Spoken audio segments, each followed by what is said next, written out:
Olá, seja bem-vindo a mais uma aula de Física, encontro aí de Física com Igor Gordão.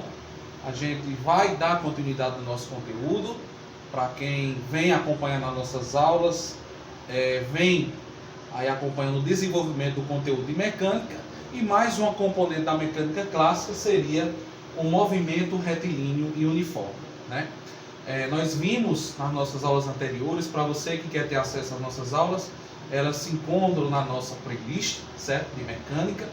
E lá no Igor Gordão, aulas de física, você vai poder acompanhar bem detalhadamente o desenrolar dos nossos conteúdos. Então, para você que está se preparando para o Enem, para o vestibular, para um concurso público, curta nossos vídeos, favorite nossos vídeos, dê aquela curtida, dê aquela força para o nosso canal. É um canal gratuito que vem trazer para vocês todo o conteúdo de física, para você se dar bem e conseguir a sua tão sonhada aprovação, né?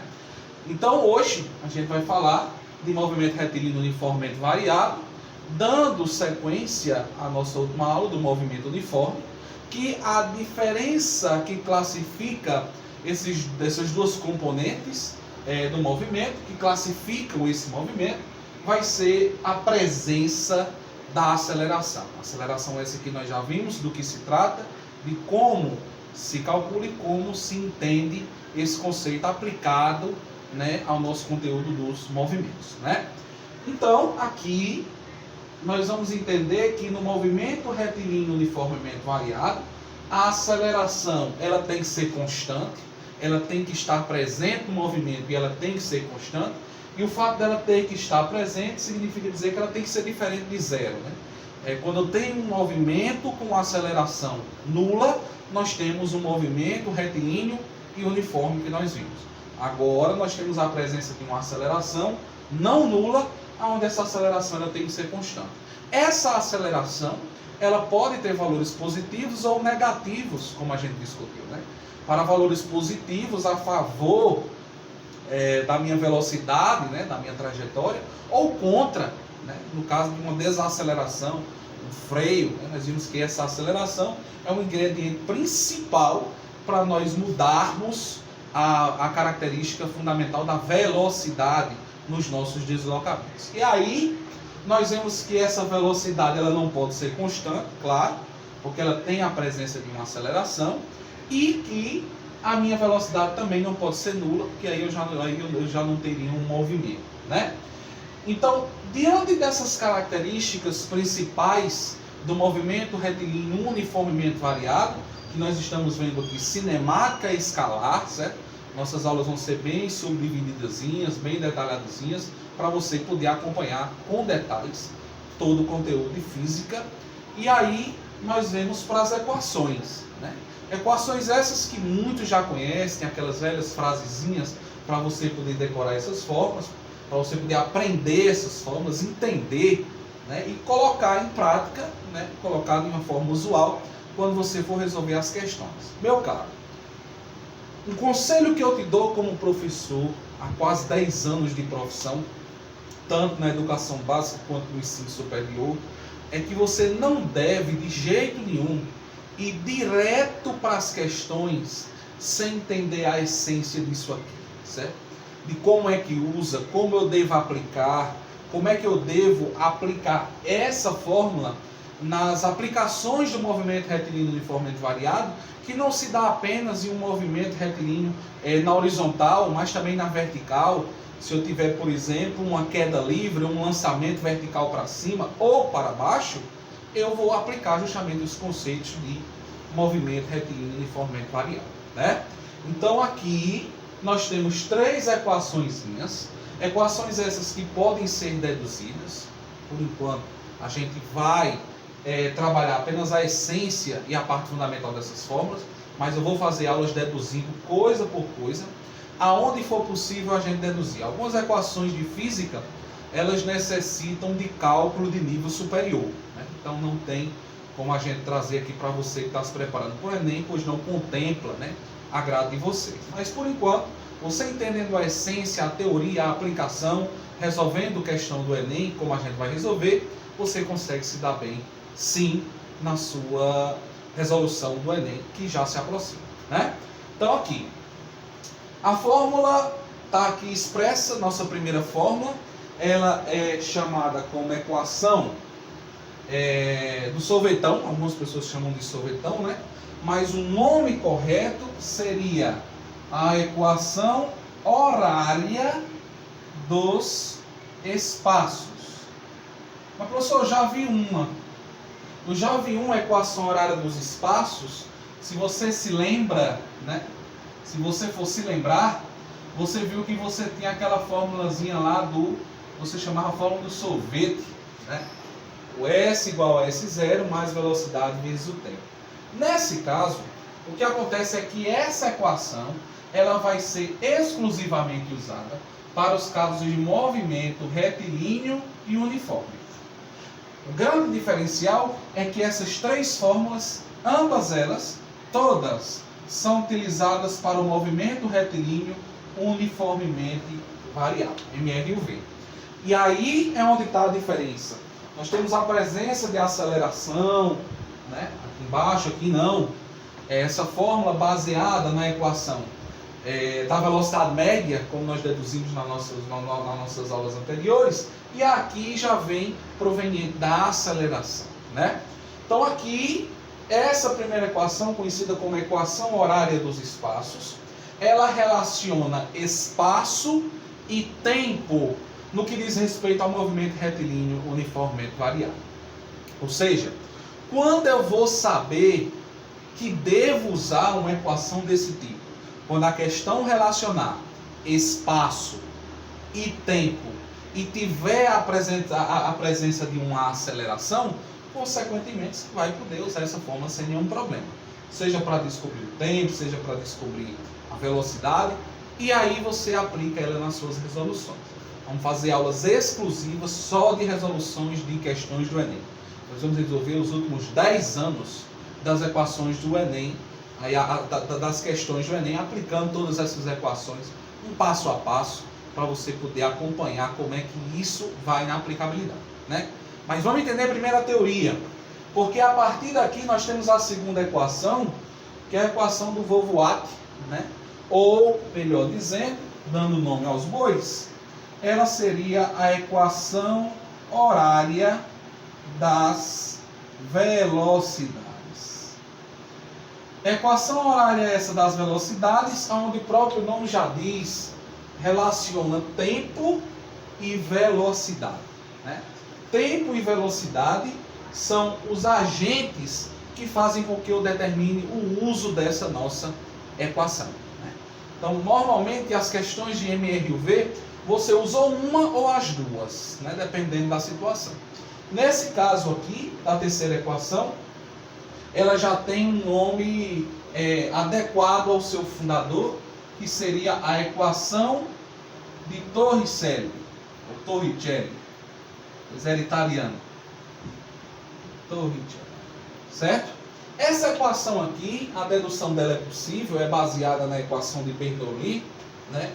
Da equação da velocidade de escoamento dos fluidos, lá na hidrodinâmica, né? Aí nós conseguimos chegar nessa coisinha aqui. Lógico que lá na frente, com o decorrer da coisa, a gente vai pegar. Mas por enquanto, dentro da cinemática escalar, nós vamos utilizar essa equação que vocês estão vendo aqui, quando você for relacionar velocidade e deslocamento. Sempre que você for ver um movimento retilíneo, uniformemente variado, onde eu tenho a presença de velocidade e deslocamento, ou seja, você veja que eu não tenho a presença aqui de tempo. O tempo ele não é citado, ele não é mencionado. Ou seja, quando o tempo não é citado nem mencionado, Torricelli é usado. É uma ferramenta que dá um adianto muito grande na resolução das questões. Existem questões que você pode ir por esse caminho, ou você pode ir simplesmente por esse, que vai encurtar teu tempo, e você sabe que não é nem tempo, é dinheiro. Vale muito, né? Então, diante desse quadro aqui do movimento retilíneo uniformemente variado, o que você vai fazer nas outras situações, que não seja na cinemática escalar, no que diz respeito ao movimento horizontal, você vai aplicar essas coisas também no movimento vertical, seja na queda livre, né, com o desprezo aí de forças dissipativas, e aí também no lançamento vertical, né, ou para cima ou para baixo. e dentro dessa dinâmica, dentro dessa realidade, você adaptar essas formas, né? Lógico que a gente vai adaptar cada uma para cada situação, tá? Mas para isso a gente vai resolver uma questão, tá? Resolver uma questãozinha aqui no iPad, onde essa questão é a questão 63, tá? Questão 63 do Enem 2016.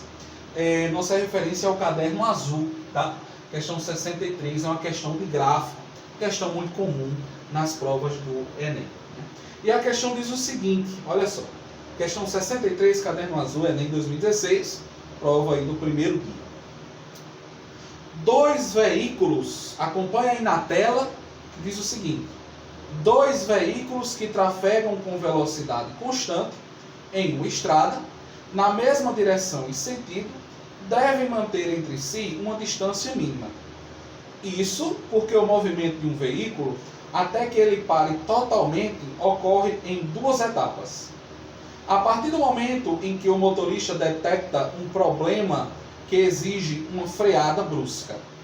A primeira etapa é associada à distância que o veículo percorre entre o intervalo de tempo da detecção do problema e o acionamento dos freios.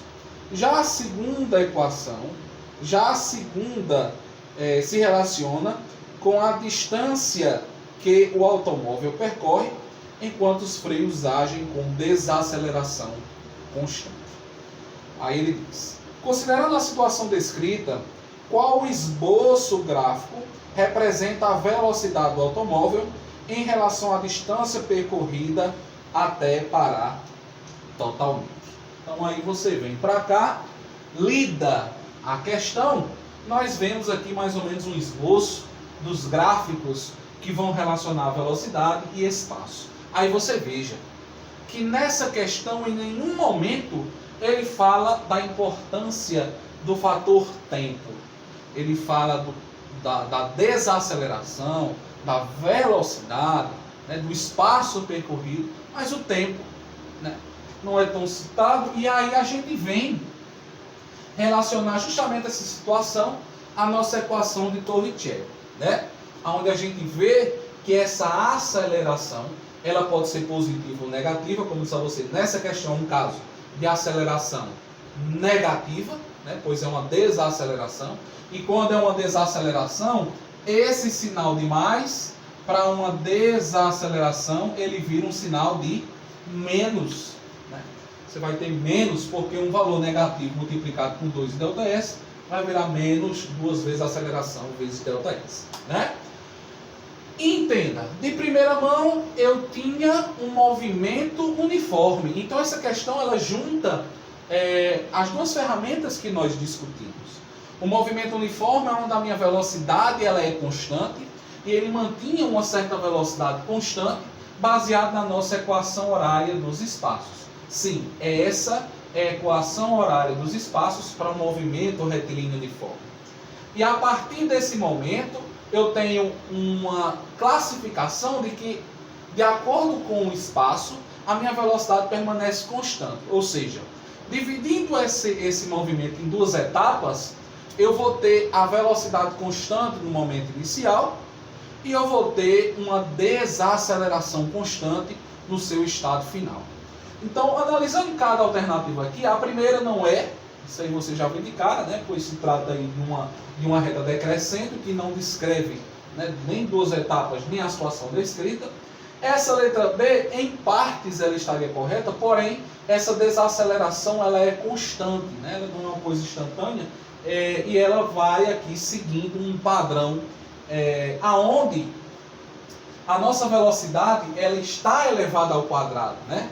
Então nós não podemos representar isso por uma reta, pois aí quando nós temos algo ao quadrado, nós temos uma função quadrática e diferente de uma função do primeiro grau, né, assim, que nós representamos por uma reta. Então, essa letra B aqui, ela não está 100% correta. Letra C também não pelo mesmo motivo, né? Ela não segue um padrão de função quadrática. Eu tenho uma situação de primeiro grau e uma situação de segundo grau, aonde ela não pode ser representada totalmente por uma curva. Nem totalmente por uma reta, nem totalmente por uma curva. Só me resta a letra D. né? Só me resta a letra D. Não é uma situação de uma parábola, certo? Isso aí você já sabe o porquê. Não tem aqui a equação de segundo grau relacionada a essa questão, pois o tempo aqui ele não foi mencionado. Porém, aqui, nessa letra D, perceba que em uma situação inicial, a minha velocidade ela é constante com o decorrer do espaço, e depois ele vai desacelerando constantemente. O que dá como resposta para a tri, letra D. Né? Olha aí para as alternativas. Letra D seria a alternativa correta dessa questão. Pois trata-se de uma situação, um movimento dividido em duas etapas. A primeira etapa é uma velocidade constante que posteriormente vai decrescendo com o percorrer desse espaço, desse deslocamento. Tá? Então é isso, gente. Movimento retilíneo uniformemente variado, conteúdo importantíssimo da mecânica, pois vai ser aplicado no decorrer dos demais conteúdos, baseado também no movimento retilíneo e uniforme. Então é importante que você acompanhe nossas aulas, curta as nossas aulas, compartilhe nossas aulas, acompanhe nossa playlist que está sendo atualizada aí, constantemente, e seja um aluno aprovado. Se Deus quiser, você vai conseguir sua aprovação no seu vestibular, no seu tão sonhado vestibular, no seu tão sonhado concurso público, na sua prova da escola, ou aonde você queira aplicar o conteúdo de física, pois é um conteúdo aí universal. O professor Igor Gordão vem dar aula para vocês de forma gratuita, da melhor forma possível, para que você venha aí aprender com qualidade, você venha ter êxito nos seus objetivos. Então, um forte abraço, foi um grande prazer estar com vocês aqui mais uma vez. Acompanhe os nossos vídeos e um forte abraço para o Igor Gordão.